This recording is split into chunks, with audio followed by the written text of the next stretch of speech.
Now, before we get into the video, I'm gonna need all my loyal subscribers to go and show some love to your boy on this new interview I just did. Yes, BlackySpeakz is on camera. I know, extremely rare, right? The interview was with a very respectable content creator by the name of Anthony Padilla. A lot of you guys probably recognize him, and a lot of you guys are probably subscribed to him. It's an interview where I and two other great YouTubers talk about what it's like being a faceless YouTuber. It feels amazing to be able to get opportunities like this, and obviously none of this would have been possible without you. So if you guys want to see a wild Blackie in action, you know, me in the flesh, I'm not just a voice, I'm a human being, check out this interview. Link is in the description. Go and show some love to me in the comment section, man. Let them know that we're really out here. Anyway, with that being said, let's get to the actual video.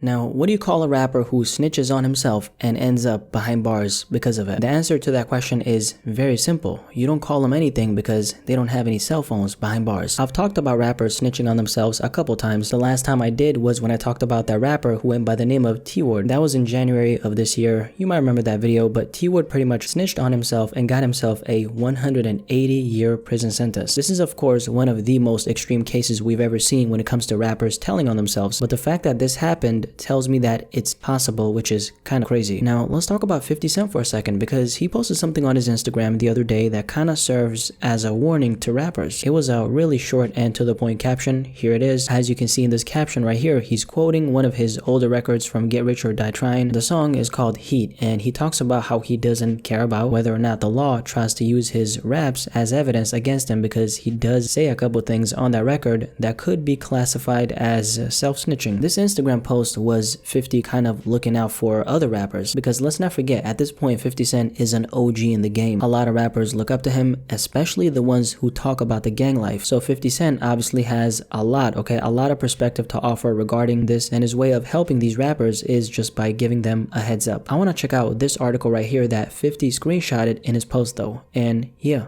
Here's the article. U.S. prosecutors are increasingly and misleadingly using rap lyrics as evidence in court. Prosecutors routinely ignore the fact that rap is a form of artistic expression, with stage names and emphasis on figurative language and hyperbolic rhetoric. Rapper Daryl Caldwell, better known to fans as Drakeo the Ruler, was on his way to stardom. Hailed as one of the most original rappers to emerge from Los Angeles in a generation, he had garnered hundreds of thousands of followers on Instagram, tens of millions of views on YouTube, and the attention of media outlets like Spin, The Washington Post, and the Los Angeles Times. Now, he's on trial for his life, and prosecutors are planning to do what they've done to hundreds of other accused hip-hop artists: use his own lyrics as evidence against him. We all know this ain't nothing new. Of course, they're at least gonna try to connect whatever crime you're in trial for to whatever you're rapping about in your records. I mean, that right there is such an easy way to, you know, take these rappers down and convict them and paint them like villains in front of a judge. Obviously, sometimes they are the villain. There's no denying in that. Let's also keep this in mind. There's a lot of rappers who are professional cappers, which means a lot of the things they talk about in their records is obviously not the truth. Believe it or not, but most rappers are actually not about that life. But the few who are, we hear all about them, and they make the most amount of noise, which makes people think that every single rapper who raps about the streets is out here telling on themselves, which obviously that's so far from the truth. Anyway, let's continue the article. Because my research centers on African American literary and musical traditions with a particular emphasis on hip-hop culture, I was asked by the defense to testify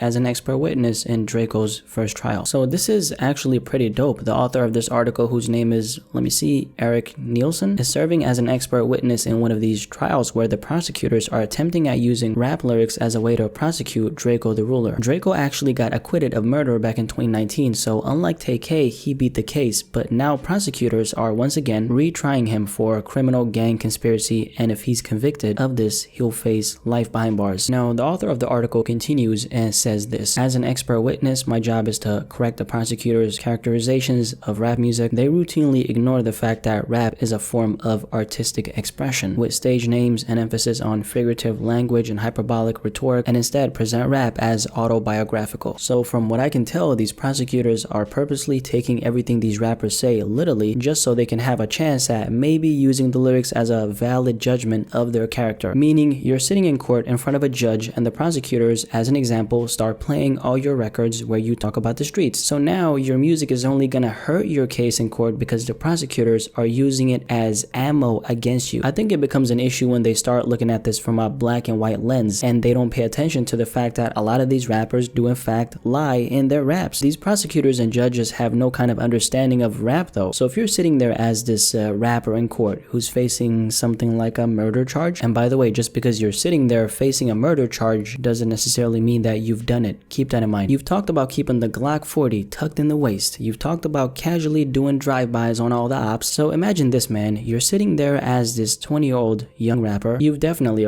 most definitely been capping in all your raps, but happen to find yourself in a scenario where you're facing some serious charges. If the prosecutors can, with the help of your music, paint you as this cold-blooded monster, despite you not necessarily doing what you're accused of, if they can present their case in a way where the judge eats it up and believes it, see, now you've gave them all the ammo they needed to convict you. I see the rap music in this case like some sort of glue that just makes everything stick together in one piece. Now, if the law can put all the broken pieces together and put you behind bars, that's exactly what they're gonna do. If you ask me, I don't think this is fair at all though. Whatever you may think, rap is an art form. Should it really be used as a tool to, put someone behind bars for the rest of their life? If there is a very clear connection between what the rapper is rapping about and the accusations they're facing, then yeah, go ahead. I'm not gonna sit here and defend that. All I'm saying is there's a bunch of old prosecutors and judges who are completely ignorant to what rap even is, and they're the ones who are supposed to put this 20-year-old rapper behind bars for the rest of his life with the help of, a piece of evidence they themselves don't have any kind of understanding of. I don't think that makes any kind of sense unless, like I said earlier, a clear connection can be made to the crimes with the help of the lyrics. Otherwise, it's kind of unfair if you ask me. And let's not pretend like stereotypes wouldn't play a part in the conviction of a young African-American rapper in court, okay? We just can't ignore that part. With that being said, at the end of the day though, obviously it all comes down to number one, not committing these crimes in the first place, and number two, be careful with what you put in your records as a rapper. That's really all there is to it. In the future, I already know this, but we're gonna be seeing a lot of cases where rappers slip up by telling on themselves and end up behind bars for a long time. Trust and believe that. But yeah,